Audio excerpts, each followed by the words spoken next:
Plano de Voo, o podcast do Sebrae RS na Mercopar. Olá, olá! Sejam todos muito bem-vindos e bem-vindas ao Plano de Voo na Mercopar, o podcast do Sebrae RS diretamente da maior feira de negócios e inovação industrial da América Latina. Eu sou a jornalista e empreendedora Alexandra Zanella e vou conduzir esse papo especial. Lembrando que este conteúdo é desenvolvido com a curadoria do Polo Sebrae de Indústria, projeto nacional capitaneado pelo Sebrae RS, que também é responsável por todo o conteúdo da Mercopar. Você pode acessar esse videocast no Spotify buscando por Plano de Voo, no YouTube da Mercopar e na plataforma Mercopar. E hoje vamos falar sobre ESG, que também é o tema da Mercopar 2023, e negócios sustentáveis como fatores de competitividade. E para essa conversa, a gente trouxe o professor e coordenador do Centro de Referência em ESG da Fundação Dom Cabral, professor Carlos Braga. O professor também é conselheiro sênior do Banco Interamericano de Desenvolvimento e de diversas empresas privadas e organizações do terceiro setor. Seja bem-vindo, professor, e que honra te receber aqui no Plano de Voo. Prazer estar com vocês, aonde o Brasil faz a diferença nessa grande feira do Sebrae. Muito animado de estar com vocês. Tenho certeza que vai ser um bom papo. E quem também nos acompanha é esse parceiro do Plano de Voo, o Lucas Benites, que é especialista em internacionalização aqui do Sebrae RS. Que bom te receber de novo, Lucas. E aí, Alexandra, tudo bom, Braga? É um prazer estar de novo aqui no programa, né? Sempre uma alegria poder falar com o pessoal do Sebrae. E hoje, recebendo o Braga aí, né? Figura expoente aí, que trata de ESG. Muito feliz, muito contente. Ele estava nos devendo essa visita no Plano de Voo, né? A gente veio acertar essa conta, professor. Muito bom. Esse episódio faz parte de uma série em parceria com a Fundação Dom Cabral. Se você quer entender como as pequenas indústrias podem ser mais produtivas ou os fatores-chave para a tecnologia e inovação, ouça os episódios de número 120 e 134 do Plano de Voo em parceria com a Fundação Dom Cabral. Gente, hoje os clientes e fornecedores estão de olho para que as empresas adotem práticas sociais, ambientais e de governança. Estamos abrindo a sigla ESG, tão falada, né, Lucas e professor? E eu gostaria que o professor nos começasse aí essa nossa conversa, nos ajudando assim, a entender um pouco como isso impacta diretamente na competitividade das empresas. Muito bem, uma pergunta importante. Eu sempre começo bem pelo começo. ESG é um termo que é oriundo do mercado financeiro, para surpresa de muitos. É mesmo?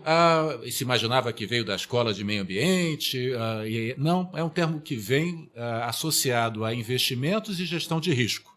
Então já começo por aí. É uma outra sustentabilidade de onde veio? Financeira. Que você tem o sucesso dos negócios associado a você ter uma visão mais de longo prazo. O curto prazo dominou o mercado financeiro e os mercados durante décadas, mas você precisa construir um futuro, porque não temos planeta B. Temos. E os banqueiros já fizeram essa conta. Uma boa aula de ESG começa com uma calculadora financeira na mesa. Opa! Para a gente poder conversar. Mas deixa eu trazer para vocês para ficar mais simples. Lembram da qualidade total? Sim. Que era um assunto tão em vigor? Ele foi passando os anos, foi se incorporando. Você já não tem tantas feiras de qualidade total, porque já passou a ser o dia a dia dos negócios. Inovação já tem uma década e hoje todo mundo já sabe o que é uma inovação. Essa é a notícia. ESG é uma prática de negócios, como foi a qualidade total, como foi a inovação, e ele vai se incorporar no dia a dia. Daqui a uns 5 ou 6 anos não será necessário fazer uma feira para como tema, porque já vai ser parte do dia a dia dos negócios. Então, bem-vindo a um mundo que pede qualidade de governança, pede justiça social e pede também a preocupação climática. Vamos falar disso ao longo da nossa conversa. Muito bem. Lucas, com essa entrada aqui do professor, essa explicação, a gente começa bem esse episódio. A gente começa muito bem, Alexandre, muito bem. Com certeza vai ser um papo muito bom agora. Professor, sempre que tem novas práticas, como a ESG, como o senhor está trazendo aqui, as pequenas e médias são as que mais patinam, digamos assim, para poder absorver isso, porque o ESG precisa estar na cultura da empresa, não é um departamento, né? Sim, exatamente. As grandes, a gente sabe que tem mais poder financeiro, acessa mais financiamentos, tem mais facilidades e consegue trazer consultorias, montar times. Mas vamos lá, como é que a gente traz o ESG para a pequena empresa familiar, Sim. onde o empreendedor, a empreendedora tem que cuidar do caixa, da limpeza da loja quando é físico? Como é que a gente consegue trazer isso e aplicar nas nossas empresas? Existe um certo endeusamento, que esse assunto é das grandes empresas, isso não é comigo, mas as melhores histórias de ESG passam por empresas familiares. É mesmo? Porque, na verdade, a empresa familiar ela já nasce com uma visão de longo prazo. A minha geração, a do meu pai, a dos meus filhos, histórias muito bonitas que nós contamos. Eu tenho uma da Movida, que o jovem da família promovendo ESG, lembrando ao pai que o avô já fazia ESG. Mas como assim? Ele cuidava dos seus caminhoneiros, uma empresa de transporte, com uma atenção diferenciada que traziam os caminhoneiros para trabalhar para a sua empresa. Então, o toque social é muito forte nas empresas familiares, de todos os tamanhos, porque sabem que a importância das pessoas é que trouxe as empresas até então. Então, o S, no lado da microempresa, ele já vem naturalmente. Aí nós vamos para o climático, vamos para a governança. Aí eu concordo, existem graus. Cada empresa vai começar o ESG por um caminho. Não precisa seguir uma fórmula de bolo para todos. O Sebrae está aqui para orientar, trazer a melhor orientação. Mas eu digo, é um diferencial.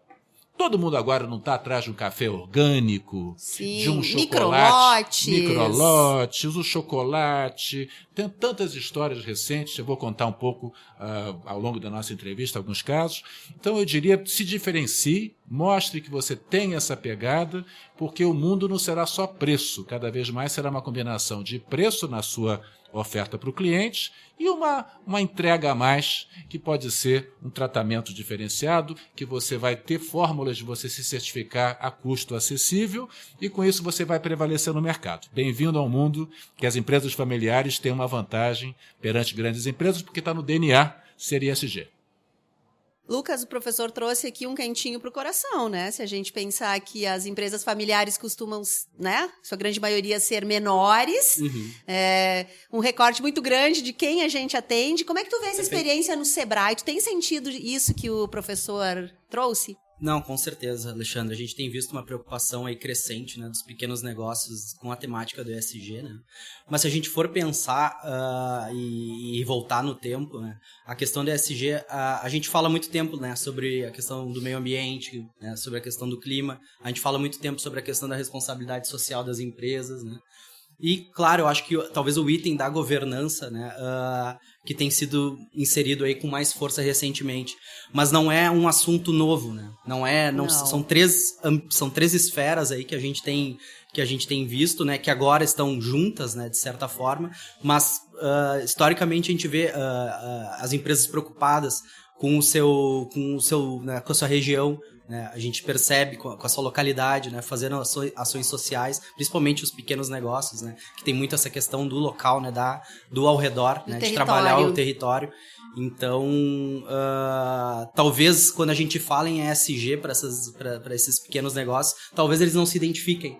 Mas quando a gente lembra, não, mas e aquela ação que tu fez, né, com aquele pessoal na tua localidade, na tua comunidade, né? E aquela questão que tu implementou na empresa ali para economizar energia, né? Então são itens que a gente está tentando desmistificar o ESG em si para esses pequenos pontos para a micro e pequena empresa, né? Professor, a gente pode falar aqui que temos talvez uma barreira, inclusive de língua, a expressão em inglês do ESG pode assustar. A gente vem de um país em que fala-se que de 3 a 5% somente das pessoas são fluentes em inglês.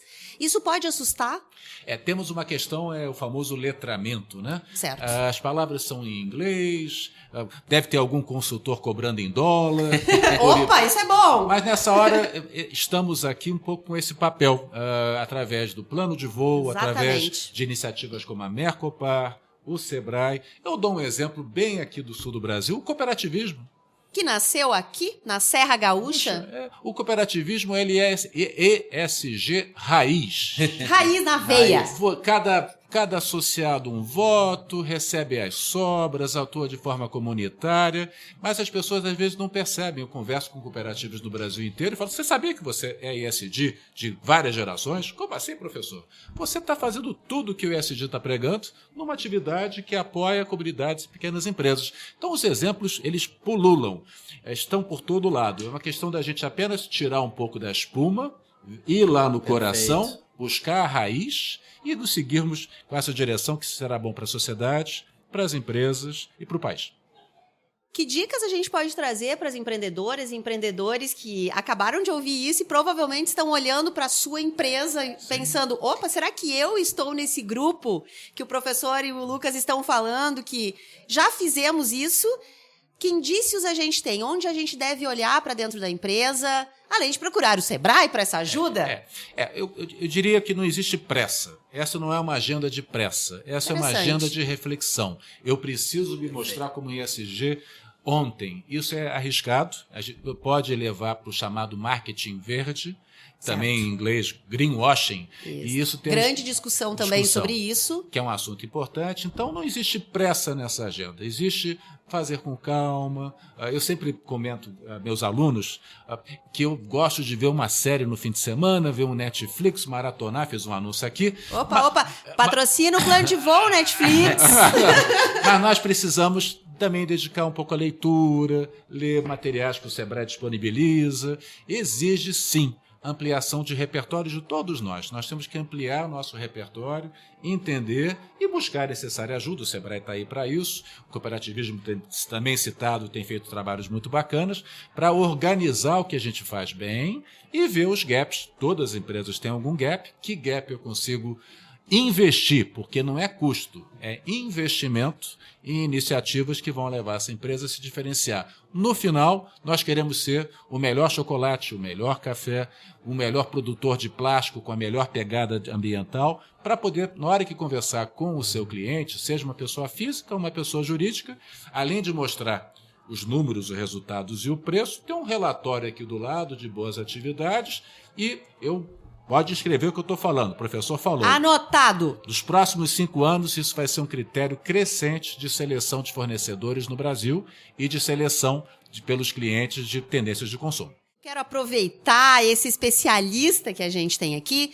e para ajuda de vocês para derrubar mais um mito, porque a gente ouve muito de que o pequeno e o médio não têm condições de internacionalizar. Lucas, é um mito ou não? Mito. É um mito. Não, eu acredito que seja um mito, sim. Existem meios, né? Não é um caminho fácil. Com certeza. É um caminho que demanda muito investimento, muito tempo, né? Principalmente tempo, né? Em se adequar a todas as exigências. Querendo ou não, se a gente vai vender para um mercado, né, aí fora, além das questões de ESG, a gente tem que perceber também as exigências, né, que esses mercados internacionais geralmente nos exigem. Então, não é uma trilha fácil, né? Existem algumas barreiras, mas é possível, né? Com a ajuda das entidades, com a ajuda do Sebrae, com certeza a gente ajuda muitas empresas aí a internacionalizarem, a levarem seus produtos e serviços para fora, né?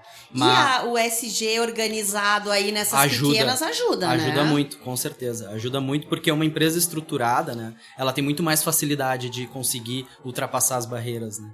Então, com certeza, acho que se tu tá te aprimorando nos critérios ESG, nas práticas ESG, o teu caminho para a internacionalização ele vai ser muito mais facilitado. Muito bem, que legal, que bom ouvir isso, porque é uma certa esperança de crescimento também, né, professor, para essas empresas.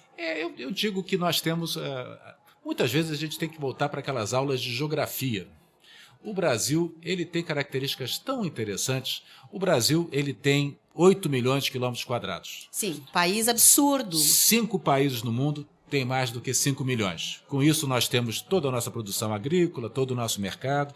Temos 200 milhões de habitantes. Apenas 7 países têm população desse tamanho. E essa semana, voltamos a ser a 9ª economia do mundo. Quando você junta as 3 dimensões, mercado consumidor, tamanho que produz e recursos minerais, agrícolas, mais o tamanho de economia, nós somos um dos 3 maiores economias do mundo, Brasil, China e Estados Unidos. E agora estamos levando a energia mais renovável do mundo, 80% da matriz, e a produção agrícola com menos área ocupada, 30%. Dessa escala, temos a América Latina à nossa disposição, para poder fazer a nossa primeira internacionalização, e Europa e Estados Unidos demandando produtos mais sustentáveis que venham de países como o Brasil, que conseguem fazer uma produção sustentável. Então, quem estiver pensando em imigrar, mudar de país, porque aqui as oportunidades são limitadas, vamos fazer uma boa aula de geografia, procurar o Sebrae, oportunidades são enormes, seja no Brasil, a mala e vamos fazer negócios e fazer o Brasil crescer. A gente entrevistou, já passaram algumas pessoas de vários países aqui pra gente gravar, e nos chamou a atenção que muita gente falou sobre isso, sobre a importância, né, de fazer um bloco na América Latina, colar na Argentina, em países que são aqui do lado, que a gente consegue ter mais força, uma troca com o México, né, bem nesse recorte que o professor está trazendo. Então, a gente tem muitas oportunidades. Somos muito fortes, né? A América Latina é muito produtiva. Brasil, um país continental com cultura, características incríveis, com produção no Brasil inteiro, né? Mas com uma coisa nova, nós seremos o primeiro país do mundo a fazer a transição para o Net Zero. Por quê? Porque nós temos a Amazônia, lembrem dela, que estamos agora tratando melhor. Precisamos. Estamos tratando bem dela, é necessário cada vez mais tratá-la. Nós temos essa energia renovável, então o primeiro país a poder se posicionar como aquele que equilibra, que ele não emite mais do que recolhe, é o Brasil, é a nossa transição energética. E aí você vai poder exportar para o mundo inteiro e vender aqui com um carimbo verde. Eu estou fazendo uma atividade industrial, a pequena, média ou grande empresa, que não faz mal, porque no meu país nós estamos equilibrados. Nós temos vantagens enormes, vamos trabalhar nessas potencialidades e com a ajuda Sebrae, Fundação Dom Cabral, os parceiros, porque ESG é parceria. Você não vai fazer essa jornada sozinho. São 3 dimensões que têm as suas complexidades. Com boas parcerias, buscando empresas, até dentro do próprio setor, buscando através dos órgãos de classe, encontrar agendas comuns para baratear os custos, ganhar escala e, com isso, seguir nessa rota. Eu tenho uma pergunta pro professor Braga. Manda ver. Eu queria que ele pudesse até nos adiantar um pouco, que a gente vai ter hoje, né? A gente está aqui na Mercopar. E um dos painéis do dia de hoje é a questão do ESG, onde a gente vai tratar disso. Queria entender um pouco, Braga, qual é a relação entre a inovação e o ESG? Sim. Inovação é o motor do ESG. Quando a gente pensa em ESG, nós estamos renovando as práticas. Braga, então inovação é o robô, é a tecnologia, é o computador? Não, inovação é qualquer mudança de processo. Se você tem uma cabeça inovadora, você pensa diferente. O ESG apenas é mais um bloco de oportunidades que você pode trazer a favor do seu negócio. Mas você tem que abrir a cabeça, buscar repertório, dedicar a escutar, participar de eventos como a Mercopar, saber o que está acontecendo no mundo, para você estar à frente dessa corrida sustentável, né? Então, inovação é o motor do ESG, inovação social, inovação financeira, inovação industrial, e aí eu sei que o Sebrae faz um papel muito importante ajudando as empresas, cada uma no seu tamanho, a ter o plano de voo adequado. Essa união da academia, do poder público, da iniciativa privada, ela pode ser um bom motor, essa tríade aí, bem unida, um bom motor para a gente fazer a economia crescer, para a gente fazer o ESG estar na cultura das empresas, né? Eu acho que essa união ela é importante. Mas até agora vocês não fizeram a pergunta que vocês queriam fazer para mim. Então, eu ia fazer a primeira pergunta, mas aí o professor chegou aqui brincando com ela, então eu deixei para depois. É dinheiro. A pergunta, é a pergunta de $1 bilhão de dólares. Como é que nós financiamos isso tudo? Exatamente. Então, eu tenho que ser honesto. Vou contar para vocês que eu sou professor há uns 10 anos, mas eu trabalhei 30 e poucos anos no mercado financeiro. E eu sinto que até poucos anos atrás, eu estava no lado negro da força, perto ali do Darth Vader. E eu vejo uma geração do mercado financeiro chegando ao mercado, buscando projetos CSD de todos os tamanhos de empresa para poder financiar. E 1/3 da poupança mundial hoje busca projetos com viés ESG. No mercado financeiro nacional, os bancos de desenvolvimento, os bancos comerciais, muitas linhas acessíveis, linhas para empresárias femininas, mulheres. Então, fundamental, com linhas com prazos especiais, para melhores condições. Então, sim, temos dinheiro, temos recurso, as oportunidades abundam, mas nós temos que nos organizar para elas, buscando o apoio necessário. Mais uma vez aqui, parabenizo o Sebrae por esse tipo de postura, em eventos como esse, trazendo conhecimento a todo tipo de empresa, a todos os níveis de empresário. Também. Como é que a academia consegue nos ajudar nisso, entrar aqui na ponta, no pequeno, no médio? Fundação Dom Cabral treina todo ano 2.500 empresas, Uau. 30 mil executivos e temos ainda trabalhos com a Escola Favela, iniciativas sociais, que quase 100 mil pequenos empreendedores. Todos os executivos que passam pela Fundação Dom Cabral vão receber algum grau de ensinamento, treinamento ESG. Então, nós estamos impactando 30 mil executivos, diretores de empresa, que vão passar esse conhecimento à frente, empresas de todos os tamanhos. Então, sim, educação, sempre ela, a diferença, e estamos juntos aqui, mais uma vez juntos do Sebrae, a Fundação Dom Cabral, fazendo o nosso papel, mexendo o ponteiro da educação nesse país. Eu achei muito bacana, eu e o professor Braga, a gente estava conversando aqui um pouquinho antes do programa, que o treinamento de conselheiros, né, de empresas, né, que fazem parte do board das empresas, e que não dá para sair, né, Braga, querendo ser conselheiro aí de uma grande empresa, né? E nada melhor do que... A gente forma, desses 30 mil, nós formamos alguma coisa como 500 conselheiros que ficam no topo das empresas, familiares, todas as empresas, e todos eles entram na sala e encontram Carlos Braga para falar de ESG. Às vezes até acham, pô, Braga, você não parece o típico ESG de terno. De terno, camisa, veio do mercado financeiro. Que história é essa? Aí eu puxo a calculadora aí que eu vou mostrar para você por A mais B, que você vai ter retorno financeiro, vai ter lucro, reduzir o seu impacto na sociedade. Se tiver algum impacto negativo, você vai reduzi-lo, mitigá-lo, acabar com esse impacto ou compensar um eventual impacto. Mas mais importante, no final dessa jornada, você vai poder voltar para casa, olhar para os seus filhos e falar, poxa, eu estou deixando um legado porque o tempo urge, eu tenho pressa e temos que mudar esse país e mudar toda a sociedade e o mundo o mais rápido possível para as próximas gerações. Porque não temos um outro mundo, né? Às vezes as pessoas falam, vou jogar fora. Fora onde?